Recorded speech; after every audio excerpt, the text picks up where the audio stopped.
Muy buenas tardes a todos. Antes que nada, una disculpa por haber iniciado con retraso, pero el sentido era poder registrarse, que tuvieron la oportunidad de registrarse todos los que en la cátedra van a participar. Ustedes saben que es un registro bastante estricto de las asistencias. Antes que nada, yo quisiera hacer alguna pequeña semblanza muy sintética de lo que significa la Cátedra Extraordinaria Federico Mariscal y quienes la van a ocupar en este año, en la edición 2003 de la cátedra. La Cátedra Federico Mariscal es una cátedra que se organizó en la Facultad de Arquitectura desde 1985, en el posgrado de la Facultad de Arquitectura, con el objeto precisamente de dar un espacio a los arquitectos y a los profesionales de la arquitectura más destacados en el país, con una actividad singular, con una obra absolutamente particular, que pudieran enriquecer precisamente la calidad de la enseñanza de la arquitectura en nuestra facultad. Desde 1985 esta cátedra se ha realizado ininterrumpidamente, año con año. El Consejo Técnico de la Facultad de Arquitectura decide a varias propuestas sobre quién debe de ocupar esta cátedra. Y esta cátedra ha sido otorgada a las mejores personalidades de nuestro país en la trayectoria de la tradición arquitectónica. Enumeraré nada más simplemente alguno de ellos. Ha sido ocupada por Pedro Ramírez Vázquez, por Enrique Landa Verdugo, por Vicente Mendel, por Agustín Hernández, por Enrique Yáñez de la Fuente, por Augusto H. Álvarez, por Teodoro González de León, por Ricardo Legorreta, por Félix Sánchez, por Carlos Mijares Bracho, que nos acompaña esta tarde aquí como siempre, por Vladimir Caspé, por el arquitecto Francisco Serrano, por Mario Shetman, por Fernando González Gortázar, por Augusto Quijano, y el año pasado fue ocupada por Bernardo Gómez Pimienta. En esta ocasión se ha otorgado la cátedra. La cátedra es un reconocimiento, además de una obligación. Son de los pocos reconocimientos cuando a alguien se le distingue, se le reconoce por su trabajo, pero se le hace trabajar mucho más. Es el caso de la cátedra, porque es un reconocimiento anual que otorga la facultad para que profesionales de la arquitectura lo compartan con profesores, con alumnos de la facultad y con profesores y alumnos de la arquitectura de otras escuelas de arquitectura. Y ha sido otorgada en esta ocasión a Aurelio Nuño, a Carlos MacGregor y a Clara de Buen, quienes forman el despacho Nuño MacGregor de Buen. Haré alguna pequeña semblanza de ellos. Ellos son originarios del Distrito Federal, arquitectos egresados de la Universidad Iberoamericana. Inicialmente realizaron actividades profesionales independientes en diversos despachos de reconocidos arquitectos, coincidiendo ellos en 1983, hace 20 años, como colaboradores en el despacho del arquitecto Carlos Mijares.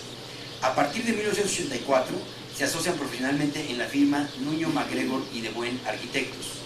De 84 a 87 realizaron para el Departamento del Distrito Federal, para Covitur, los proyectos arquitectónicos de varias estaciones del metro de la Ciudad de México, las líneas 7, 8, A, que corre de Pantitlán a La Paz, y la B, del tramo de Bosque de Aragón a Ciudad Azteca, llegando a intervenir en el diseño de obras de infraestructura urbana, como paraderos de autobuses, vialidades, puentes vehiculares, puentes peatonales y obras de reforestación. Entre 1988 y 2002, realizaron varios proyectos para el Colegio Alemán Alexander von Humboldt, desde el proyecto, desde los propios planteles hasta el diseño de instalaciones especiales como gimnasios, campos deportivos, aulas magnas.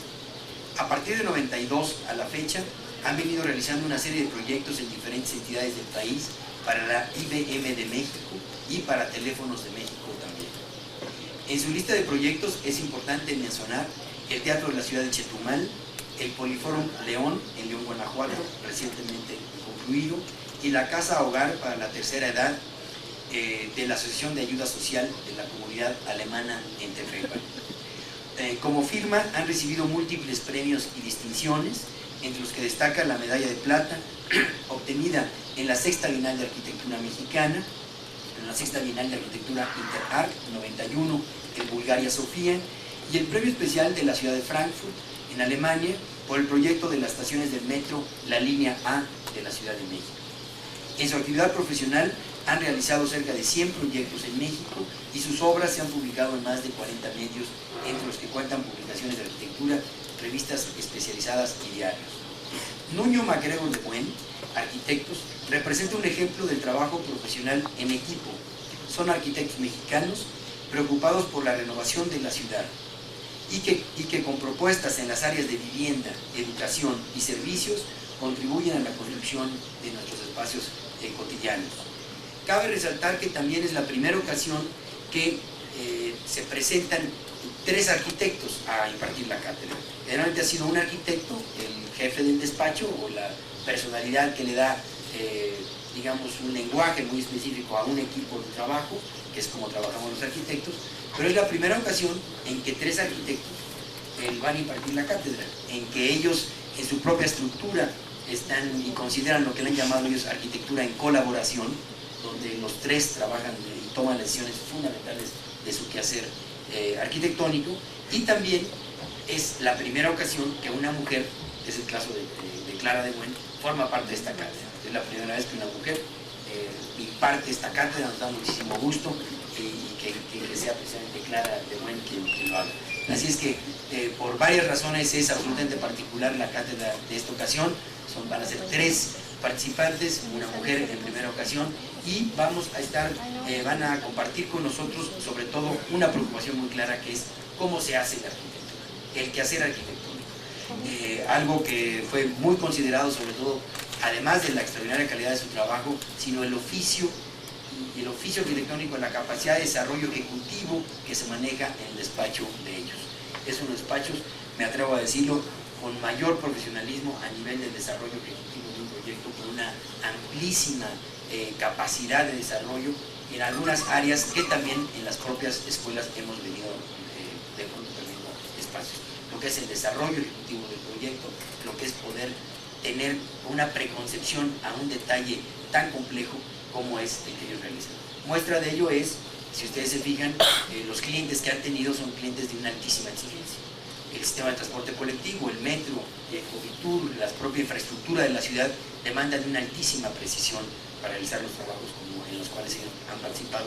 No se diga del Colegio Alemán, de la IBM y de otras instituciones que han demandado de ellos su trabajo, no en una ocasión, que también esto es muy importante mencionarlo, sino en varias ocasiones. Han repetido de cliente en varias ocasiones, y esto sin duda demuestra un trabajo sumamente profesional y complejo. Así es que yo quiero recibir con un aplauso a los arquitectos Nuño MacGregor de Buen y darles la bienvenida para que en este año, en el año 2003, dicten la cátedra Federico Mariscal, y recordarles a todos ustedes que esta cátedra se da sin ninguna remuneración económica, por el trabajo que ellos van a realizar durante 10 semanas, por el esfuerzo que les ha significado durante los meses anteriores preparar estas 10 cátedras de una forma muy estructurada, así como la exposición que después de esta primera sesión inauguraremos el día de hoy, más o menos a las 8 de la noche estaremos inaugurando esta exposición. Ha sido producto del esfuerzo de ellos, no hay alguna remuneración, es más bien un reconocimiento nacional que se da a quien otorga esta cátedra. Entonces, con más razón para reconocer el trabajo de los invitados de la cátedra 2003 Federico Mariscal. Señores arquitectos, muchas gracias.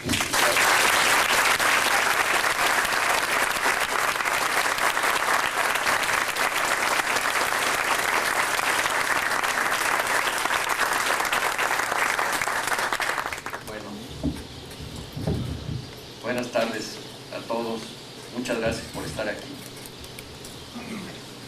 Antes que nada, queremos dar las gracias a la Facultad de Arquitectura,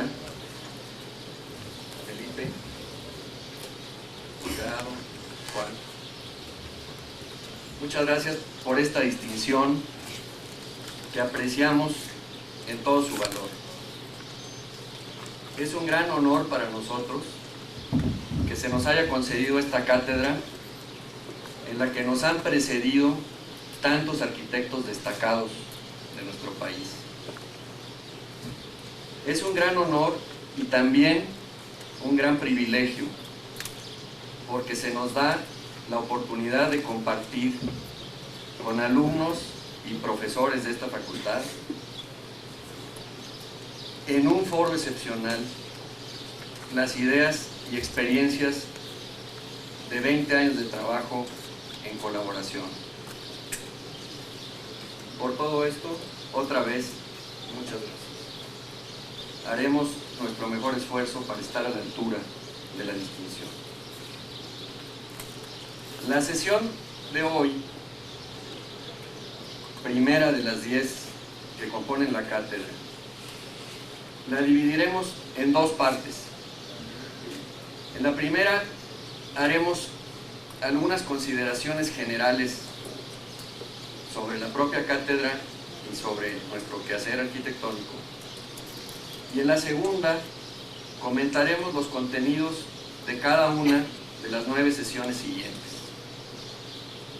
Esta sesión será más breve que las sesiones ordinarias, para ir después juntos a la exposición, que es, en cierto modo, un resumen de la cátedra. Será interesante que visiten la exposición y se formen un juicio de los diversos proyectos y obras. Esto enriquecerá seguramente el desarrollo de las sesiones. En cuanto recibimos la invitación, debo decir, inesperada, para la cátedra, nos pusimos a platicar entre nosotros sobre los posibles temas y enfoques para las sesiones, y decidimos que lo que mejor podríamos y sabríamos hacer sería presentar de una manera estructurada la forma en que hemos hecho arquitectura, utilizando como ejemplos los proyectos y obras en que hemos participado. Preparar las sesiones de la cátedra y la exposición ha representado para nosotros la posibilidad muy valiosa de hacer una revisión crítica de nuestro trabajo. Tendemos siempre a ser bastante autocríticos, pero esta oportunidad ha sido invaluable en ese sentido. Sabemos dónde estamos parados y sabemos también que hay otros modos de hacer las cosas. Los respetamos y en muchos casos los admiramos y reconocemos su valor e importancia. En ese sentido, intentaremos alejarnos lo más posible de cualquier postura dogmática. En todo caso, lo que vamos a hacer es mostrar uno de tantos modos de hacer las cosas.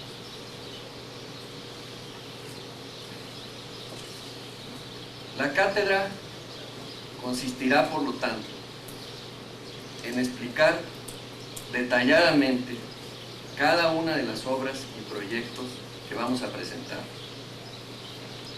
hablando de las ideas arquitectónicas que están detrás, de los motivos por los que decidimos que los edificios fueran así y no de otro modo.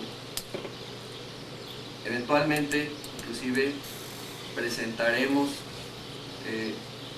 algunas alternativas desechadas, por ejemplo, en proyectos, explicando por qué no fueron así.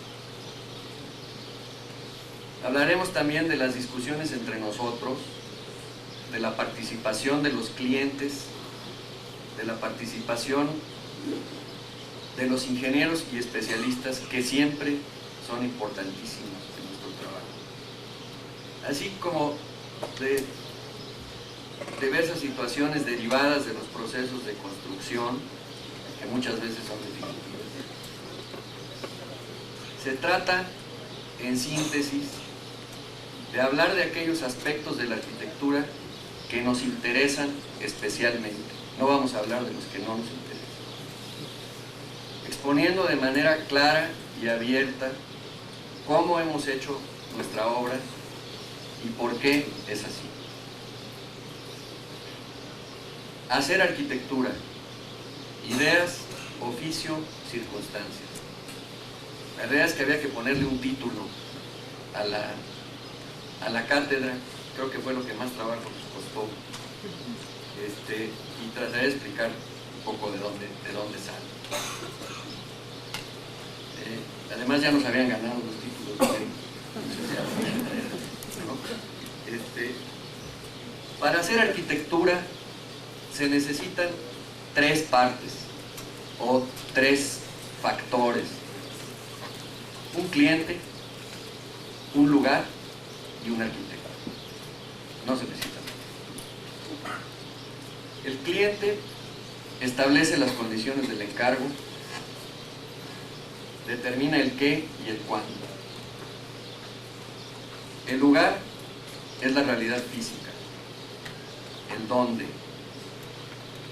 El cliente y el lugar son las circunstancias.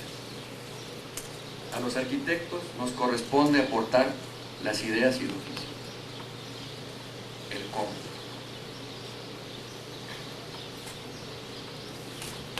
Las ideas. Las ideas arquitectónicas podríamos ordenarlas en dos grupos. Por un lado, vamos a decir a nivel general, está el acervo intelectual que cada arquitecto tiene, producto de su formación académica, del estudio, de la práctica profesional, de su conocimiento del mundo y de otras arquitecturas, de la propia reflexión, etc. Este cuerpo general de ideas nos orienta a querer que la arquitectura sea de un modo y no de otro. Y nos lleva a aproximarnos a los problemas arquitectónicos de una determinada manera y no de otra. Este acervo que cargamos con nosotros y que constantemente está creciendo y cambiando, nos sitúa en una posición particular para entender y enfrentar los proyectos. Es, en fin, una forma de entender la arquitectura. Por otro lado, están las ideas específicas que se derivan del conocimiento o del contacto con el tema específico que estamos diseñando. Las ideas con las que respondemos a los estímulos representados por las circunstancias particulares de cada caso. Nunca las circunstancias son un problema o un conflicto, son los estímulos que tenemos para diseñar y que hacen que cada solución sea distinta y en cierto modo única. La síntesis de ambos niveles de ideas, vamos a decir, es el acto intelectual que llamamos creación.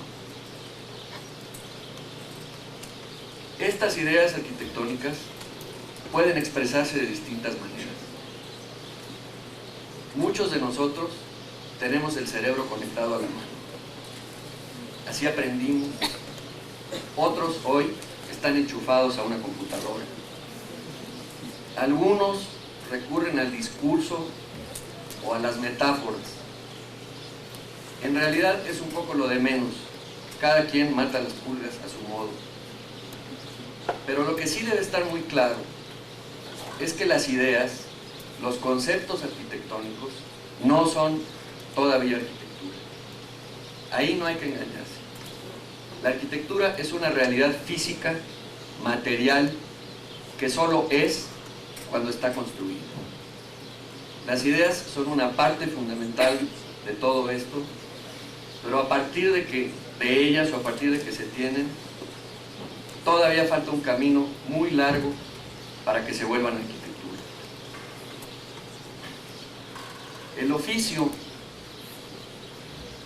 es una forma de llamar a la serie de recursos, herramientas, habilidades y capacidades que nos permiten materializar las ideas y convertirlas en edificio, pasando desde los bocetos hasta los detalles, con los que le decimos al constructor lo que queremos hacer. Algo que no podemos olvidar es que tampoco es cierto que seamos nosotros los que materializamos la arquitectura. La materializan otros, los constructores, albañiles, los obreros de la construcción. Nosotros damos las pautas, damos los elementos, pero también es parte del oficio lidiar con todo lo necesario para que el edificio finalmente quede construido. Es parte de nuestra responsabilidad y de nuestras capacidades, es parte del oficio del arquitecto. Si yo tengo la idea, digamos, de una forma y un espacio determinados, y eso es lo que yo quiero hacer, yo debo tener los recursos para entender y controlar su escala.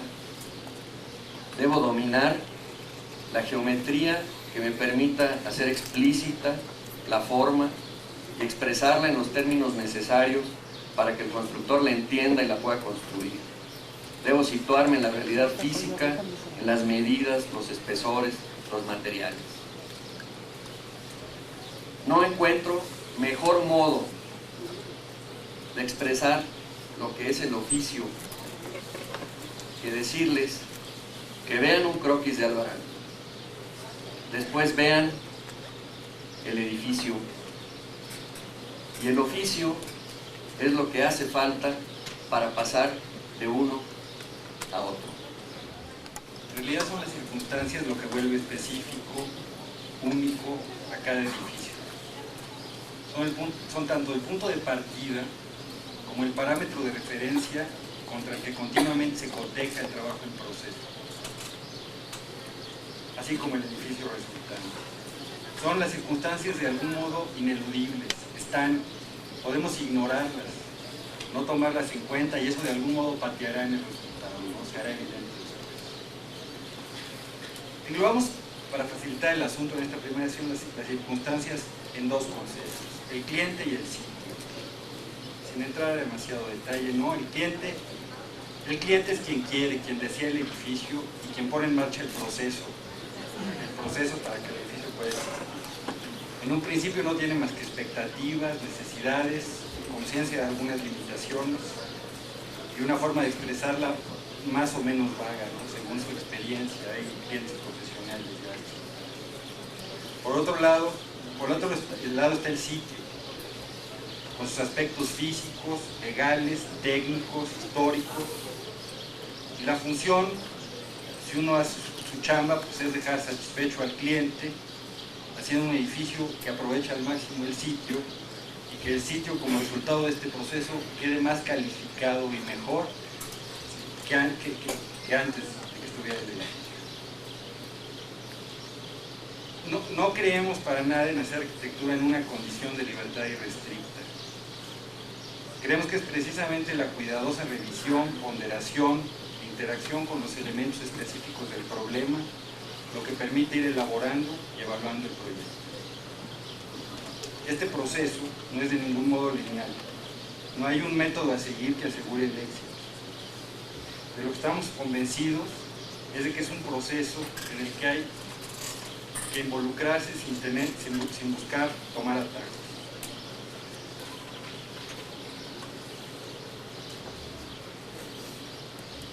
En el caso de la arquitectura, el trabajo de diseño definitivamente no inicia, aunque se usa continuamente esta metáfora, con un papel en blanco. ¿Sí? Hay un trabajo preliminar que es el de estudiar estas circunstancias, que se hace adecuadamente en el momento que siente uno a diseñar. Tiene, por ponerlo en términos de un papel, tiene un papel lleno de notas, indicaciones, cosas registradas, objetivos, que de algún modo ya marcan lo posible. El papel no está en blanco para empezar. ¿Sí? En ese trabajo inicial, previo al proyecto, se acota un universo de cosas más o menos pertinentes, según el caso, con las que el propio proyecto empieza a interactuar. Reforzando un poco el punto de la relación con estas circunstancias de que surge el proyecto, no es una relación lineal. Veámoslo con el cliente. ¿Sí? Hay todo un proceso en la relación cliente-arquitecto para que las expectativas, que generalmente, y yo diría incluso en forma ideal, son vagas, ¿sí? Son anhelos no materializados, No hay nada peor que un cliente que tiene ideas arquitectónicas. Esto sí realmente representa un reto profesional, ¿sí? Pero hay todo un proceso para que estas expectativas, estas necesidades, tomen forma, se acoten, se enlisten, se midan, se establezcan relaciones entre ellas, se haga un programa arquitectónico útil para poder seguir trabajando. Esto es todo un proceso, ¿no? El cliente no tiene esto cuando uno llega, hay que hacerlo con él. Por el otro lado, con el sitio hay una relación clarísima. Uno llega al sitio y hay una primera lectura inicial. Lo entiende uno de un modo, pero después empieza uno a trabajar y le planta encima una idea de edificio, ¿no? Y entonces el sitio es otro. Y ese sitio es el que ahora con el edificio hay que analizar de nuevo. Y este proceso es un proceso que no acaba pues hasta que quede el asunto bien redondeado. El sitio está cambiando porque estamos metiéndole un edificio encima y esto continuamente hay que revisarlo ya con el edificio para calificar el nuevo sitio, ¿no? Y ir moviendo esto para que más conveniente nos resulte. Todo este proceso es la forma de trabajo del arquitecto y resulta ineludible, distinto en cada caso y muchas veces aparentemente contrario a los intereses comprensibles, tanto del cliente como de los ingenieros, como de los colaboradores, como de uno mismo. Hay veces que esto se alarga y en un plan ideal pues, sería muy bonito que fuera breve, directo y certero, pero la realidad es que no es así. Y en la medida en que no se pierda de vista que lo único importante de todo el proceso es el resultado final, el edificio mismo, pues se desarrolla la paciencia para aguantar este trabajo interactivo que, repito, es ineludible. Ahora, otro punto que queremos tocar en esta introducción es el hecho de que es un trabajo hecho en colaboración.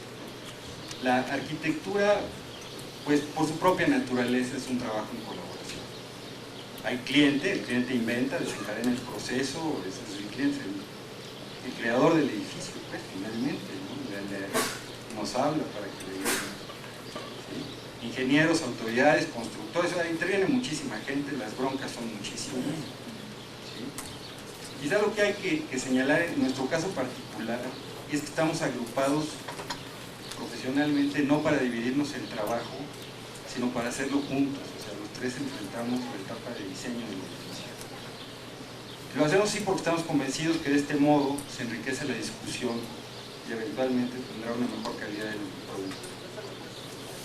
Aunque seguramente hay cierta afinidad de enfoques, pues, yo supongo ya llevamos 20 años haciéndolo juntos de este modo. La verdad es que cada quien aporta su punto de vista, cada quien tiene ideas con matices diferentes. Lo comentábamos y seguramente si alguno de los edificios que hemos hecho lo hubiera hecho alguien solo, de los tres, lo habríamos hecho distinto. Sin embargo, estamos convencidos de que seguramente es mejor el producto haciéndolo de este modo. Dentro de la colaboración enorme que significa el trabajo de hacer arquitectura, hay que destacar el aspecto de la colaboración con los ingenieros, con los que procuramos involucrarnos a fondo en el problema y cuyos puntos de vista sobre las circunstancias, el proceso y las posibilidades de cada edificio han resultado en algunos casos profundamente enriquecedores. Esta interdisciplinaridad ha funcionado para el resultado, pero también para que todos los participantes tendamos a sentirnos responsables del resultado y parte del equipo. A nivel de la arquitectura, por otra parte, en el despacho, esta colaboración no se ha limitado a nosotros tres, que aquí estamos asociados desde hace 20 años.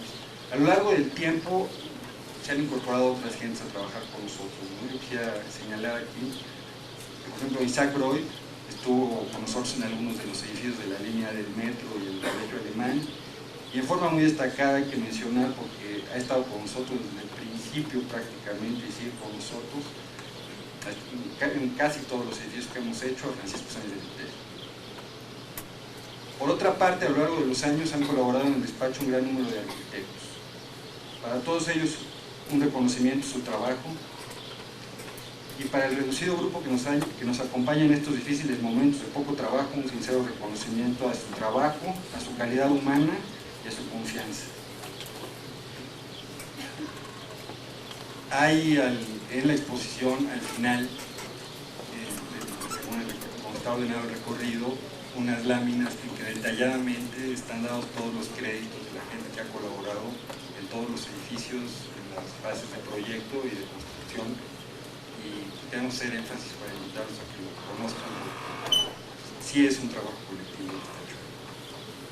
Para terminar con el tema de la colaboración, hay que decir que lo que se ha traído consigo es un continuo ejercicio para nosotros tres de tratar de poner en términos explícitos lo que estamos procurando lograr al trabajar cotidianamente, y ha significado un ejercicio cotidiano tanto de criticar el trabajo del otro como de aceptar la crítica del otro al trabajo que cada uno estamos haciendo. Este ejercicio sí ha implicado una disciplina, no siempre ha sido fácil, pero ha resultado intenso, interesante y en extremo. No tenemos un modo establecido para cómo dividirnos el trabajo. Esto lo vamos abordando según el trabajo, según las circunstancias que nos presenten. En el caso particular de esta serie de pláticas, esperamos poder abordarlo así. En esta primera, por la naturaleza un poco de dejar sentadas una serie de ideas, nos hemos dividido la plática en tres, pero esperamos en las otras hacerlo con más naturalidad, como acostumbramos relacionarnos en el trabajo, ¿sí?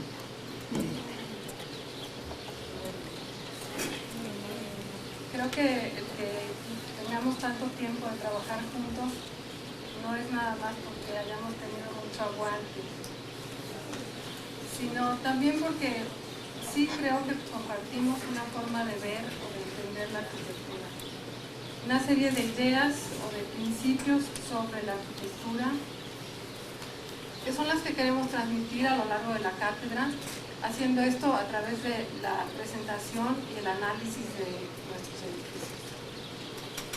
Quisiéramos transmitir nuestra forma de hacer arquitectura, es decir, no pretendemos que sea la única, simplemente queremos transmitir lo que a nosotros nos importa de la arquitectura. Por otro lado, estas ideas básicas no son demasiadas, son unas cuantas. En primer lugar, lo que más nos importa es la condición pública de la arquitectura. Independientemente de quién sea su dueño o de quién la haya pagado, la arquitectura es un bien público, porque construye la ciudad y la ciudad nos pertenece a todos. Cuando se habla de una ciudad y se dice que es patrimonio de la humanidad, de lo que se habla es precisamente de esto. Las arquitecturas que la conforman, además de tener un valor privado para sus propietarios, tienen un valor social, cultural, que es un valor mucho más importante que el primero. Las ciudades se construyen con la suma de arquitecturas. En este sentido es que nuestra principal preocupación al hacer arquitectura es cómo poner un edificio en un lugar. Si el lugar es urbano, ¿cómo ponerlo para ayudar a construir la ciudad? Si no lo es, entonces, ¿qué hacer para no destruir un lugar, un paisaje natural? Pensamos que la arquitectura siempre debe de agregar valor al sitio y somos conscientes de que cada intervención conlleva una responsabilidad renunciable, puesto que, querámoslo o no, con lo que hagamos ahí vamos a cambiar ese sitio, lo vamos a modificar. Si esta decisión es correcta, si la escala del edificio, la relación con el espacio público, la forma de entrar están bien, pensamos que lo principal está bien, que la ciudad ganó con esa intervención. Si el edificio está bien o mal detallado, eso ya pasa a un segundo término. Otro aspecto que nos importa mucho de la arquitectura es que tenga un orden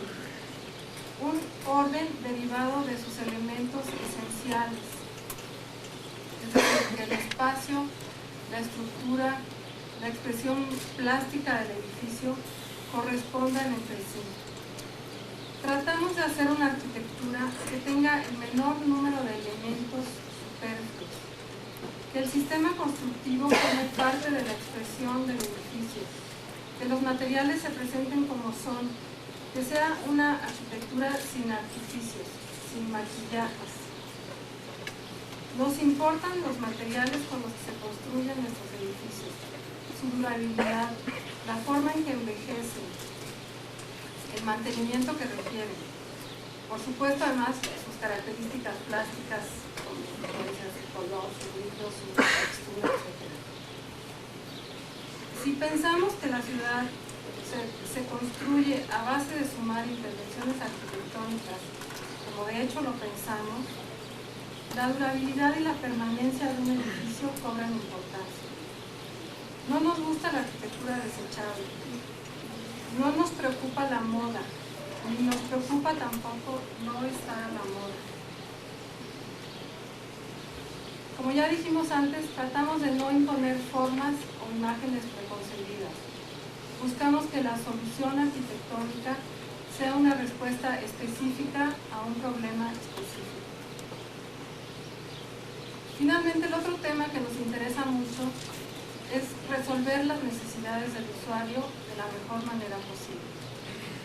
Las relaciones espaciales y funcionales de las partes que conforman un edificio, las secuencias espaciales en él, las condiciones de habitabilidad, las características de la luz en un espacio, su flexibilidad o versatilidad para cambiar de uso, su orientación, su asoleamiento o la relación del interior con el exterior. Pues de todo esto es de lo que se va a tratar la plática, la cátedra. Las sesiones las hemos organizado agrupando y clasificando nuestro trabajo de modo en que consideramos que se puede exponer mejor. La exposición que vamos a ver abajo está organizada en forma cronológica, sin embargo, para la cátedra pensamos que es mejor agrupar nuestro trabajo por temas o por tipos de edificios, poniendo énfasis en los aspectos que fueron relevantes en cada uno de los casos. Por supuesto, los temas serán recurrentes y los tocaremos siempre, son los mismos, las preocupaciones son las mismas, ¿no? A continuación vamos a presentarles el programa de las sesiones siguientes. En esta primera sesión, las siguientes dos sesiones, la segunda y la tercera, las hemos agrupado bajo el mismo título: Arquitectura y Ciudad, Infraestructura para el Transporte Urbano. De estas, la número 2, la del 1 de octubre, vamos a presentar proyectos que no están construidos en dos paquetes. El primer paquete se trata de una serie de proyectos que eran para la línea 8, cuando la línea 8 tenía un recorrido distinto. Para hacer estos proyectos es que nos juntamos, acabamos formando la sociedad de trabajo que tenemos, esto en el año 1984. Estos proyectos son 3 estaciones de paso de lo que era la línea 8 en la zona cercana donde está la delegación Iztacalco, en un entorno urbano, cada una con distintas características. El principal interés de verlas es que en estas hicimos una muy acelerada reflexión y discusión sobre cómo era una estación subterránea, lo que era el metro, lo que era el movimiento masivo de personas en el tiempo. Fue un proceso muy intenso de familiarización con el problema. Revisamos las líneas existentes, las veremos aquí, lo que se estaba haciendo entonces, y planteamos para cada una de las 3 condiciones una solución local para la estación.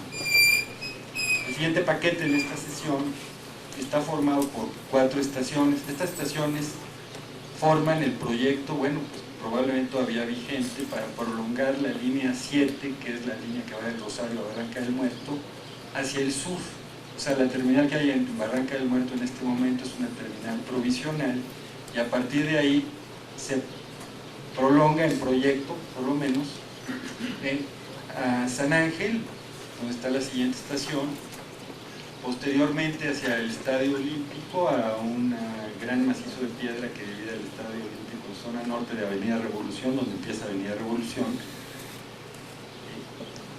y finalmente dos opciones distintas que hay proyectadas para hacer la estación terminal, un importantísimo centro de intercambio de medios de transporte.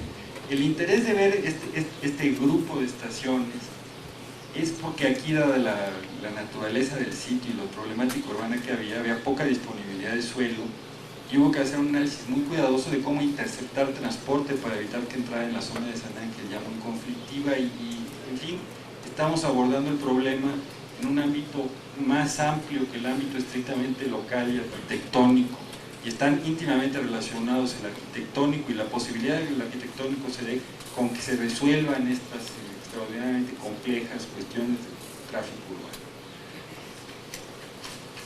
En la sesión número 3, la del 8 de octubre, con el mismo título, Arquitectura y Ciudad e Infraestructura para el Transporte Urbano, vamos a presentar dos proyectos construidos y de algún modo comparándolos entre sí.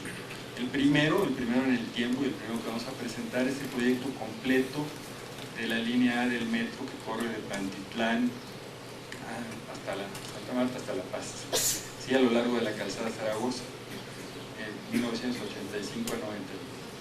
Esta, la que acabamos de ver, es una estación singular, que es la terminal de Pantitlán. Básicamente el tren corre a lo largo del camellón central de la calzada Zaragoza. Esta es una estación representativa de ese asunto, ¿sí? Y este es, digamos, el perfil y el carácter típico de la línea a lo largo de su recorrido. Después vamos a ver, hay varias estaciones, ¿no? Ya las podemos ver en la línea B del metro, de la cual estuvo a nuestro cargo, digamos, desde el Bosque de Aragón, son 11 estaciones, desde el Bosque de Aragón hasta la terminal en Ciudad Azteca. Genéricamente, corre a lo largo de una calzada similar en ancho, con un camellón similar al de la línea A. Ahorita empiezan a aparecer las imágenes. Hay una serie de condiciones que son similares, algunas son un poco distintas, y queremos hacer un análisis comparativo de cómo estas pequeñas cosas que encontramos diferencia, y cómo el hecho de que hubieran pasado unos 6 años entre una línea y la otra nos llevaron a hacer las estaciones completamente distintas. Esto creemos que se redondeará muy bien haciendo una visita que tenemos programada. Esta está fuera del programa de las sesiones, es un sábado, el sábado 11 de octubre, y la idea de esta visita, que tenemos que acabar de organizarla, es ver un par de estaciones o una estación muy representativa de la A, e ir y ver un caso análogo de la B.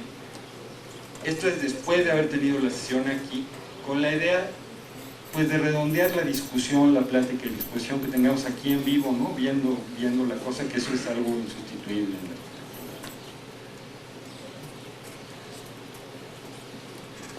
Después, en la siguiente, tú vas a presentar la siguiente sesión. La cuarta sesión será el 15 de octubre, la hemos llamado Emplazamiento de los edificios y construcción del entorno. Como decíamos, pues eso es una preocupación constante que tenemos, que siempre está presente en todos los casos. Sin embargo, para explicarlo, hemos escogido varios edificios con los que pensamos que serán claras las respuestas distintas en cada uno de los casos. Primero vamos a ver dos casos, que son el Colegio Alemán y el Teatro de Chetumal, en los que las características del sitio natural son tan poderosas que determinaron la forma del edificio. En el caso del colegio es una ladera de un cerro, el colegio está en la parte alta de la ladera de un cerro con mucha pendiente. En el caso del Teatro de Chetumal, que ese es un proyecto que no se construyó, se trata de un terreno plano con un frente muy amplio al mar. Después veremos un caso que resulta un tanto contradictorio por todo esto que hemos hablado, ya que el encargo era hacer un mismo proyecto para dos lugares distintos. Un proyecto tipo que pudiera ser insertado en dos entornos totalmente distintos. Son dos gimnasios del Colegio Alemán también. Y por último tendremos 3 edificios en condiciones urbanas muy diversas, inmersos en la trama urbana los tres, y que analizaremos detalladamente en esta sesión. Son 2 edificios de estacionamientos y un proyecto para un edificio comercial.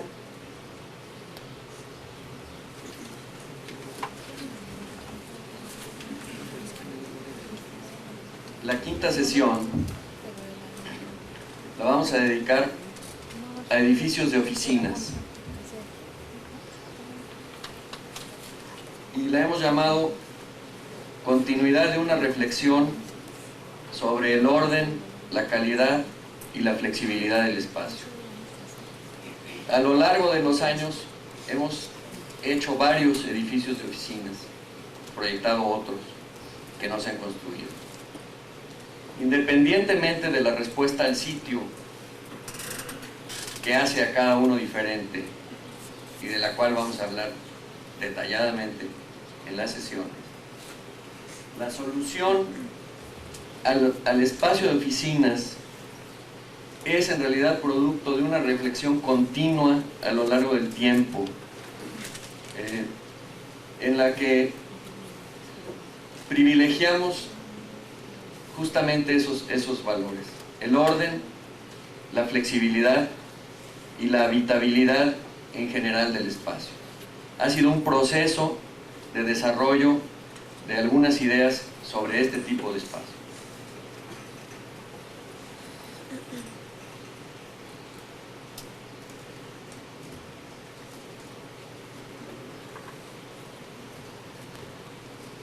La sesión número 6, el 29 de octubre, así como la siguiente, la 7, estarán dedicadas a lo que hemos llamado arquitectura doméstica, casa, habitación.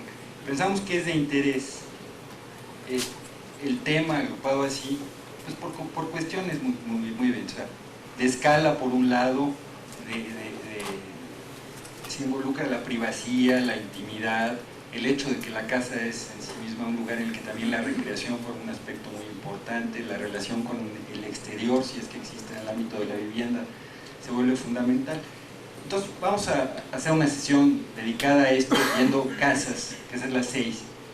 Posteriormente, la sesión 7, vamos a ver una variante del asunto de la arquitectura doméstica. Vamos a ver una casa hogar para ancianos. Ahí hay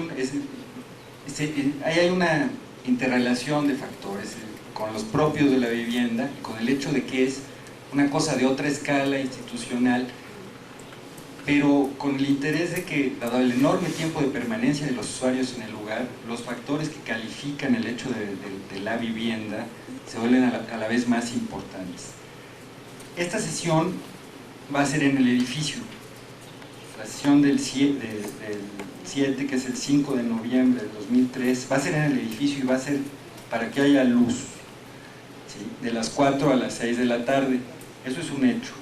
Habrá algunos aspectos de logística, creo que hay oportunidad de que haya transporte y eso los veremos oportunamente, pero es un hecho. Ese edificio lo vamos a ver en el edificio, que lo ideal sería verlos todos en el edificio, pero es imposible.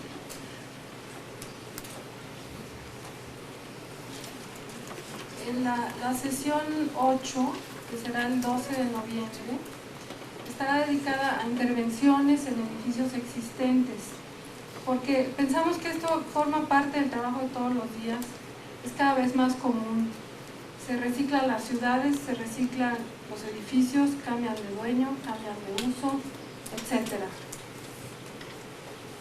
No hemos tenido la oportunidad, desgraciadamente, de intervenir en edificios históricos, pero sí de realizar modificaciones o ampliaciones de distintos tamaños en muchos edificios, incluso en edificios proyectados por nosotros anteriormente. En esta sesión veremos, por un lado, varias remodelaciones integrales de edificios con características muy distintas, como han estado viendo, derivadas, entre otras cosas, de la necesidad de reestructurar estos edificios después del temblor de 85. Y veremos también varias ampliaciones en distintos planteles del Colegio Alemán.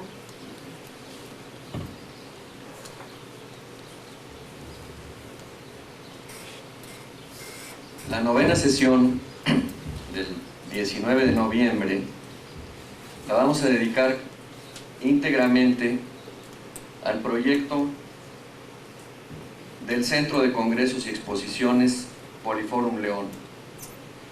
Es un edificio de gran escala, de gran importancia urbana, que hemos venido desarrollando en etapas desde el año 99 y que de alguna manera pensamos que sintetiza muchas de las ideas que hemos expresado aquí, de las ideas que tenemos sobre la forma de hacer arquitectura. La 10ª sesión y última, el 26 de noviembre, pensamos dedicarla a una reflexión general con participación colectiva de todos ustedes. Todavía no hemos establecido la mecánica. Pensamos que el mismo ciclo de conferencias y el ambientarnos y el conocimiento un poco de la participación, que por otro lado esperamos, es decir, que haya participación de ustedes en todas las sesiones, que sean sesiones interactivas. Pensamos que eso nos llevará a determinar cuál será la mecánica de esa sesión, pero tenemos mucho interés que sea una sesión final de reflexión sobre esta discusión y esta presentación de un modo de hacer arquitectura. Antes de pasar a ver la exposición, que finalmente es parte de esta sesión, quisiéramos hacer algunos reconocimientos adicionales relacionados con la preparación de la cátedra y con la exposición misma. En primer lugar, queremos agradecerle a nuestro diseñador de cabecera, Miguel Marín, por el diseño del cartel, el tríptico, la invitación, el diseño de las láminas, todo su apoyo para la exposición en general. A Jorge Moreno por sus fotografías y sobre todo por la digitalización de todo el material. Al arquitecto Gerardo Villanueva, colaborador nuestro desde hace muchos años, 16 tal vez, por supuesto por su trabajo de todo este tiempo, pero por sus fotografías, por la realización de las láminas, por el apoyo general de la cátedra, a las otras gentes del despacho que han colaborado también, a Bernardo Méndez, a Mariana Alzate, a Xayacatl Alba, a Luis Tron, a Armando González, por supuesto al ingeniero Vivar, como siempre con la calidad insuperable de sus maquetas, y aquí en la universidad a Celia Facio por la perfecta coordinación del evento, y a toda la gente de la galería, a María Todd, a Arturo, a Lucila y a todo el equipo por el fantástico trabajo que hicieron. Pues si están de acuerdo vamos a ver la exposición. Muchas gracias.